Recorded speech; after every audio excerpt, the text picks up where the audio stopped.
here, I'm going to show you just a few little tricks to make your trim, your quarter round baseboards or whatever to look like a pro. Not necessarily that I am a pro, but I could definitely, I think, give you a few tips that will make your quarter round look a whole lot better. I'm doing this video because I recently was on a job and I seen some quarter round by an actual trim guy that was just absolutely pathetic. So I just want to give you guys, you followers that follow my channel, just a little bit of information in case you want to do the best you can, which most of you guys do, because that's why you're followers, because you always want to improve. Big thumbs up to that. So let's get to it. I'm going to come out here. I'm going to use some stained quarter round, and I'm also going to use some white quarter round. I'm going to make me just a couple of cuts. So on my, a lot of guys will not do returns on their quarter round. They'll take and just do 22.5-degree cuts to finish off next to door jambs and stuff like that. That's okay. I'm going to show you just a little something if you do that, just to help you out. So first off, we're going to make a couple 22-degree cuts, and then I'll show you how I take care of those raw ends, because typically I'll do a return on it unless there is existing trim in the house, and then I will match what's already there, just so mine don't look out of proportion or look like an add-on or something else. I just usually will match what's there. So let me make a couple of cuts here. Daniel said happy Monday, brother. Thank you, buddy. I appreciate it.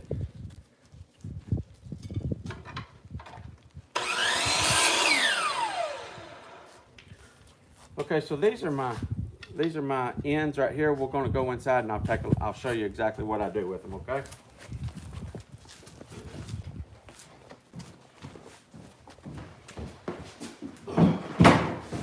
So I got me a box here. I keep all my stains and putties and stuff like that in.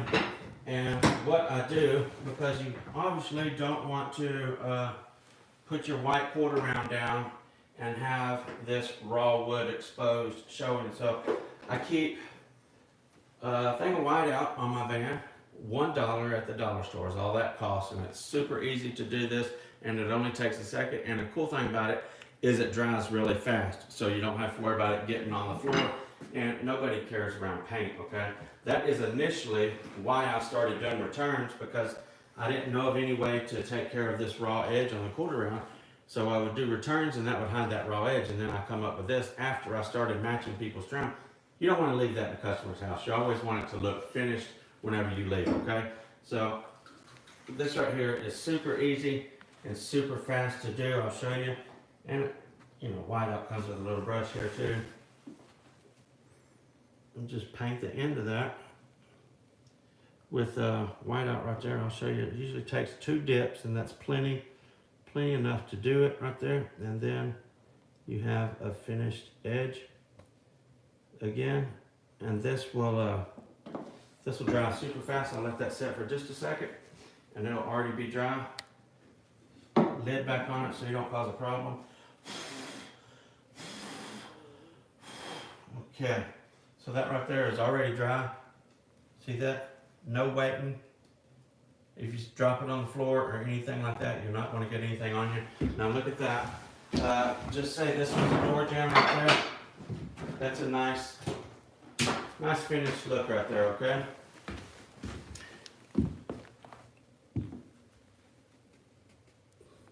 Okay, and I also have a little trick that I do with my stained wood, which everybody should definitely do this with stain. I went out and I bought a bunch of these little touch-up markers right here. Every kind that they had in the store, and I'll just keep these whenever I'm doing the stained quarter round up next to something, and I'll just pick one that matches real wood. Ebony, this will be too dark. Red oak, golden, mahogany, early American is probably going to match this pretty good. Let's take a look at it and see. I want to obviously try it on the bottom first in case it don't work. I'm not going to have it on there and booger it up first. So looky right there. So that's a nice match. Once you use stains good enough, or for a little bit, you'll realize what colors they are and what works. And this is super easy to do. you just color it in there, okay? No biggie at all on that. This is actually a little bit dark. Might have should have went with something else, but well, it's okay. But anyway, that's it right there. Just take care of all your ends on your quarter round like that. It definitely makes better. We'll take a look at that up next to the wall as well. And then we'll get to some inside cuts, and we'll see how that looks. So that looks a whole lot better than having a raw exposed piece of wood right there. Let's do a couple of inside corners right there. And a lot of guys, almost everybody, trim guys and everybody in my area anyway, they 45 everything. Even if it's not a 45, they leave it and they caulk it, okay? Very bad. If it's not a 45, by all means, touch it up. Put it on a 46 or 47 or something and make it work all right, okay? Actually, I'm gonna show you one more thing right quick. Returns, how I do my returns. I'll show you that real fast. Let's see here.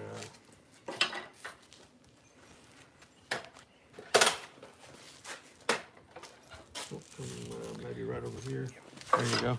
So I'm gonna cut a return. Almost everybody knows how to do it. If not, I'll explain it right quick.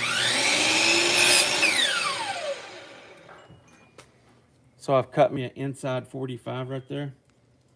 And I'm gonna do the same thing over here on this end. Cut me an inside 45.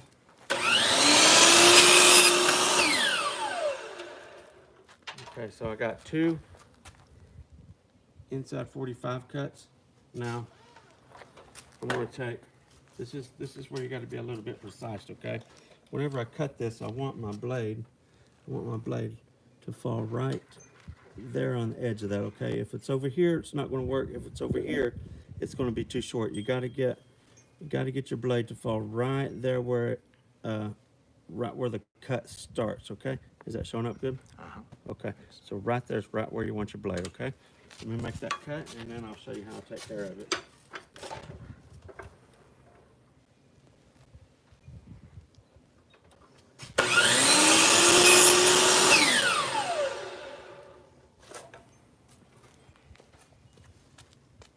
Okay, I actually got a little chip on it right there, but anyway. So this is what you should be left with right here. Just a little piece of trim. Here's my inside cut, and then I cut it straight off on this side right there, okay? So that's what you got left. Now, this will fit right here on that, okay? And make a nice little finished end. In case you don't want to leave it on a 22.5 degree angle or something like that, this is a return, and that just gives a nice finished look, okay? What I do right there, I will take these, because if you just glue them, you're sitting there waiting on glue, or if you only use a hot melt glue, you take a chance on it falling off, getting kicked and bumped off, or something like that over time. So I will glue it with hot melt glue. And the thing with this stuff is you gotta work kind of fast, because this is hot glue, and if it has a chance to set and cool off for a minute, then you're gonna have a gap in between your piece there. So once you get it on there, you wanna work real fast, and it just takes a drop, okay? Just a little drop, because this is not what's gonna hold it. This is simply just to make it stick right there for a second, okay? Now that's a nice finished edge right there, and it's stuck. I don't have to worry about that falling off, but we're gonna do something inside to make sure that that stays there forever, okay? Come on in and let's take a look at this.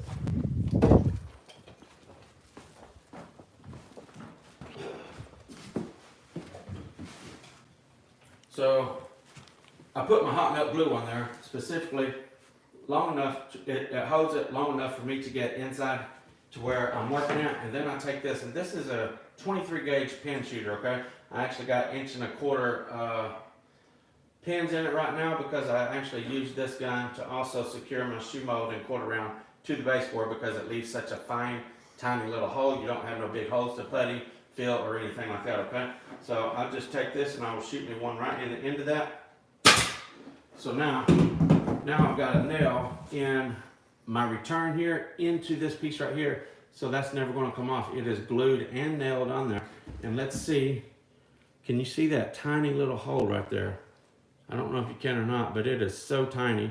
It's basically, it's not even existent, not visible at all to the human eye. If you're standing back and see it on the floor, you're not going to see it at all. But anyway, that's what that looks like right there. And that, like I said, that's going to be there forever, okay? My wall's a little bowed out there, so you can get the picture anyway. So that's going to be there forever. You're never going to have to worry about that getting bumped or kicked off whenever somebody dragging a chair around and bump it, kick it, or whatever. It's going to be there because it's nailed, okay? It's got 1.25 inch 23 gauge. These are the nails that go on it right there. So there's a whole bunch of them right there. Those are tiny little nails. 1.25 inch. I'll actually show you a box. You guys know how a box of 5,000 nails will look. Let me show you, look at here. Here we go. This is a box, let's see here. This is a box of 2,000.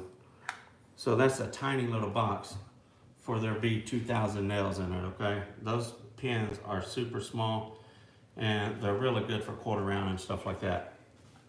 No nail holes or nothing to putty or fill or anything like that, okay?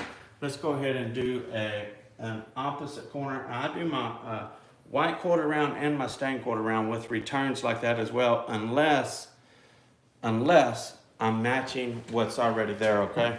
So let's go ahead and do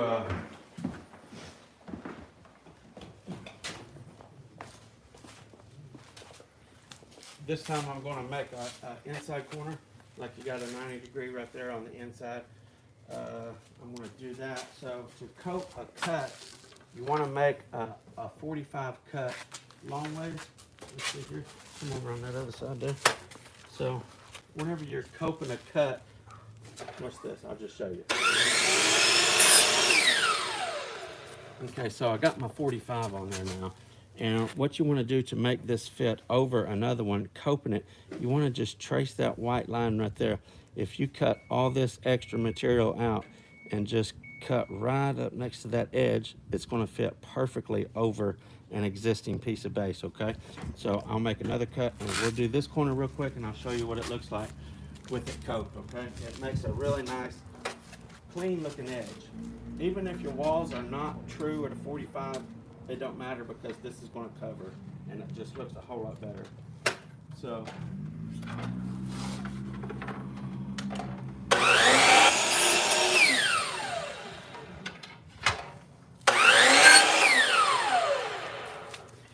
all right, come on in, let's take a look at this.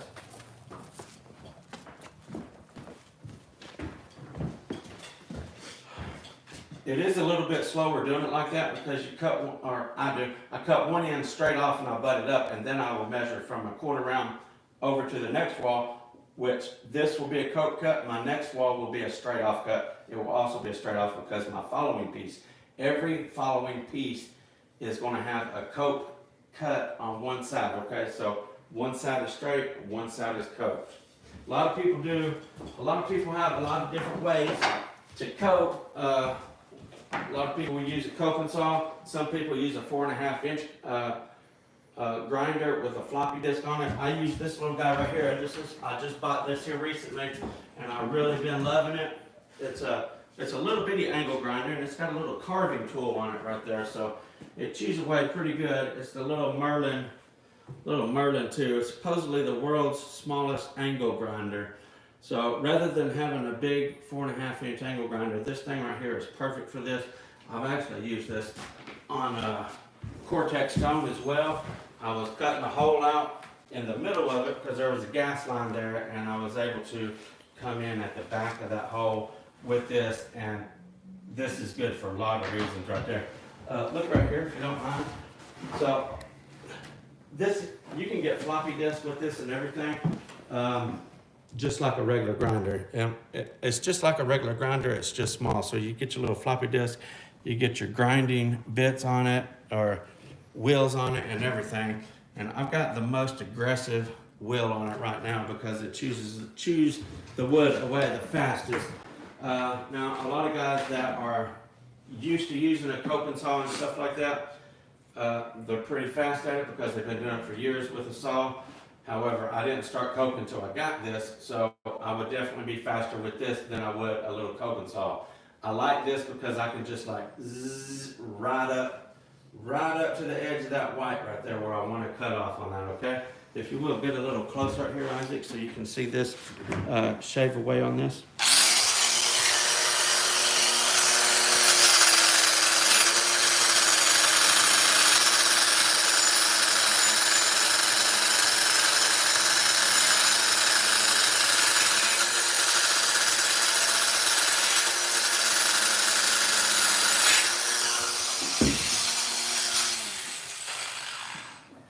Okay, so because this is going to fit over your other piece like so, the back of this has to be cut at an angle back that way, okay? So I always will run my angle grinder at an angle like that and feather this end back. If it's straight off, it won't fly. This has got to be tapered back just a little bit, okay? Okay.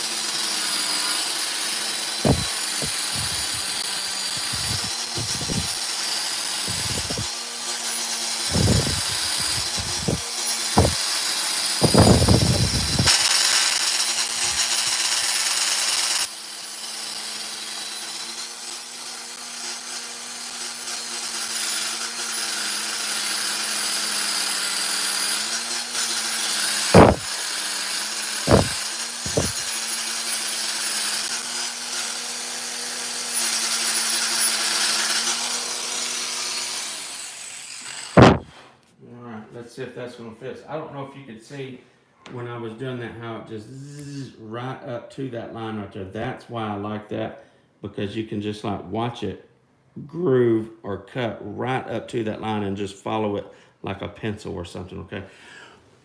Got dust all over it. We do one more little spot here.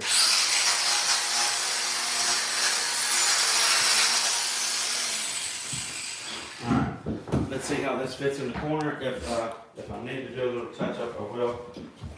Maybe, we'll see. I might just let you say, okay, that's good enough. So, again, the idea is for this to fit right, look at there, just to fit right over it. Makes a beautiful, a real pretty corner right there, okay? Even if this is a little bit catty-wonky, this is not on a true 45. Watch this, I'll just come away. So even if it's not a true 45, see that? I'm way crooked right there, or I'm way to the inside. It don't matter if it's perfect or not, it's still gonna fit good because this fits right over that, okay? So that's gonna make it a whole lot better, especially with the way people are framing now, and nothing is true on a 45.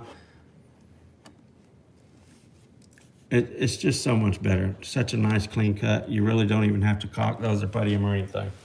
So anyway, I don't think I know of anything else that I could tell you guys on that. I showed you the returns, how I deal with the end of my raw edges, the coping right there. You get crazy? Just a second there. I got it. Anyway, I don't know if there's any questions or anything. These things right here are super easy. You guys definitely need to go get you some of these right here, okay? These are men wax. I don't know if you can get these at Home Depot. I think Home Depot is carrying a different brand of stuff. I got these at Lowe's. And go to the dollar store and get that for $1, okay? You can't go wrong with that. And again, it dries super fast, super easy to use, okay? So, I think that's about it. I've got a video coming up. I was actually going to do a set of steps today. I've got everything ready and it ended up taking too long. Got my risers painted. I got everything set up now. So next Monday, whenever I'm ready to do a video, I will be putting some vinyl plank on these steps right here. I'll be tearing carpet off and putting vinyl plank on them steps. We'll be all ready to go. So that video is coming soon, and then also after that, we're going to be doing the ones with bull nose, and so on and so on and so on. We're fixing to get back on doing some steps. We've covered a whole bunch of them on carpet. Now we're fixing to move into the solid surface of steps, and I think a lot of people have questions or issues about them. So I'm going to try to do hardwood, laminate, vinyl plank, and not just these traditional steps with walls on both sides. I'm going to be doing rounded steps. I'm going to be doing steps with spindles, every kind of step I can imagine. Boxed steps where they don't even have a side on them, just like one side exposed and one over there, just like the one in the back right there will have an exposed side. I'm going to try to cover every kind of step that I can possibly think of during this series. I started it and I got some carpet videos and I got sidetracked, so now I'm back on it with the solid surface. So I'm looking forward to that, and I hope you guys are too. Anyway, any questions or anything? Anything going on over? Walt B said thanks. All right, cool. Thank you guys. I appreciate it. Okay, until next time, FBSB's out.